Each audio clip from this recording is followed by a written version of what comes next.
That there is no going back on the $5.2 billion fine imposed on mobile giant MTN Nigeria for failing to deactivate unregistered SIM cards. But that is 1.04 trillion naira. A staggering amount. The regulatory agency had extended the deadline for the payment twice, but the telecommunications service provider is yet to pay. Correspondent Abiola Ismail reports. It has not been business as usual for Africa's biggest mobile phone company, MTN, which operates in Nigeria, Africa's largest economy. The firm was fined $5.2 billion in October by the Nigerian Communication Commission, NCC, for failing to deregister 5.1 million mobile phone subscribers who did not keep to proper registration. The penalty relates to the timing of the disconnection of subscribers and is based on a charge of more than $1,000 for each unregistered customer. This has caused its South African-based Group Chief Executive Officer, Sifiso Dambengwa, to resign and be replaced by non-executive chairman Putuma Nlenko.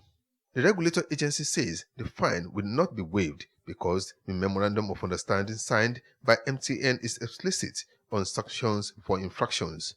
The rule says that if you do not comply with a particular number of SIM cards that were involved, that has to be multiplied into some certain sums.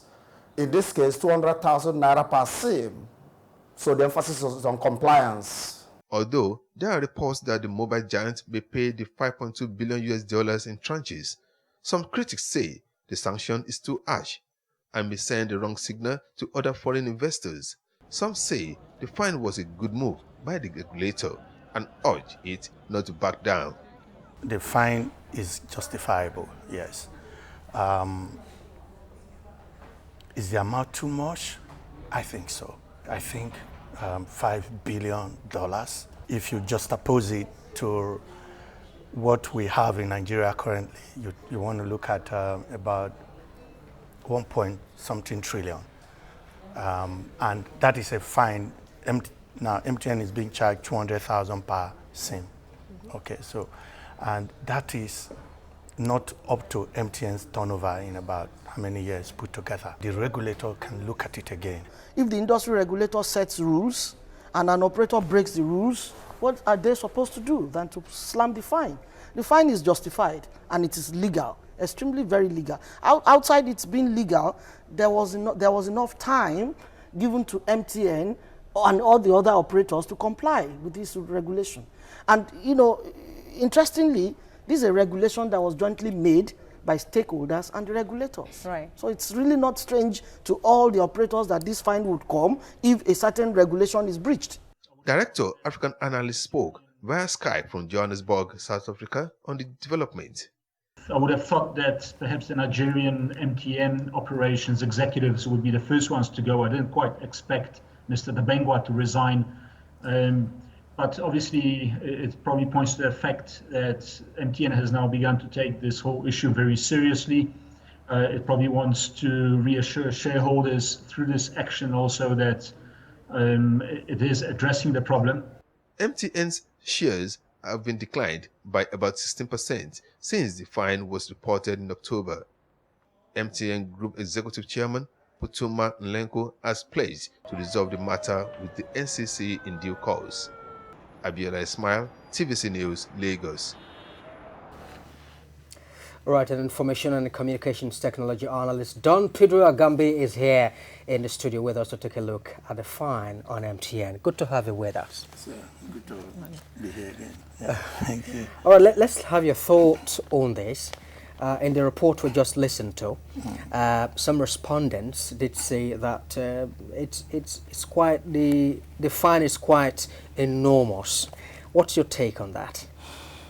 Yeah, I've always postulated that the fine is gargantuan. All the hue and cry, all the higi haga, cum gargantua gaga, as my friend would say, is as a result of somebody not obeying the law. Okay, let's build up a little bit. What led to all of this is very simple.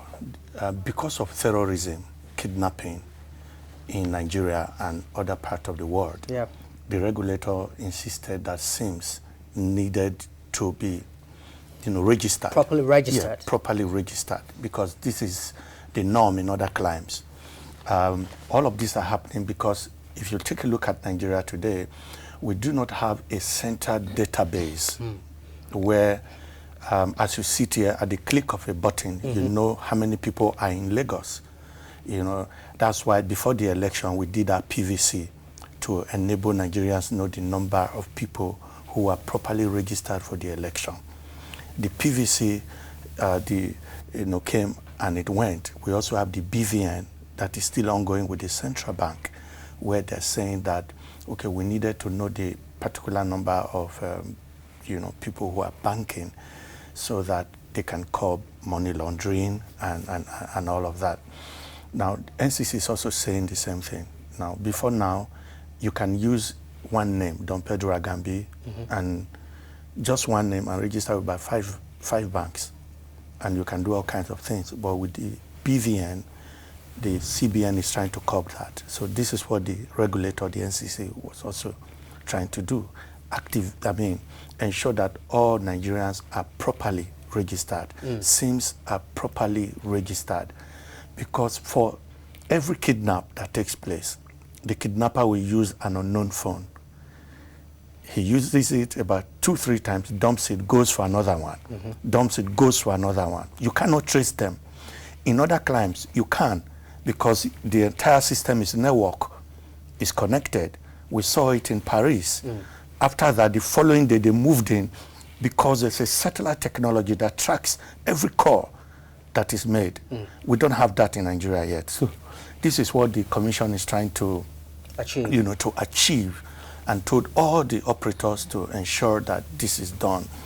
Now, when the deadline came, MTN did not, deactivate their license. Not just them, all other operators. The reason why MTN is on the front burner is because of the amount. Okay. Now, MTN is to deactivate 5.2 million subscribers. And they looked at it and said, ooh, 5.2, they are business people. Okay, how can we get over this?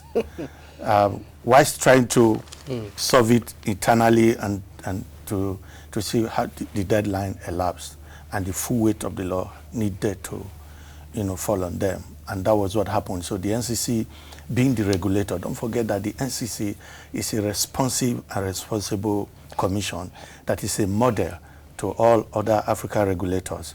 So they came and they slammed the fine, 200,000 per subscriber, and it came to about, as you said, 1.04 trillion. That's huge. Okay, let me just coming in here. NCC didn't just make this rule and just dropped it on these operators. It did it with the operators. They came into an agreement in 2011 to do this. They all came into agreement. So why would an operator like MTN flout this rule? Recall, like you said earlier, 4 of these operators were sanctioned in August. The other ones paid up. MTN didn't comply. So it's not the first time MTN is flouting this rule. Let's put it this way. You don't throw away your first 11. MTN is it's not just any other kind of company. Is the approach that we're handling it. That's why some of us are saying, now, for every action there are implications. Nobody, I don't think any Nigerian has supported what MTN has done. Nobody has. We have said that it's an affront to the regulator, and even to the Nigerian economy or to the Nigerian nation. Yeah. Okay, but what we are saying is the fine. Why can't justice, or why don't you temper justice with mercy? That's what we're talking about. It's a company. It's not an organization. If you take a look at that money, let me just take your mind back a bit to 2001. I was privileged to be one of the few reporters that covered the GSM auction in 2000 in Nigeria.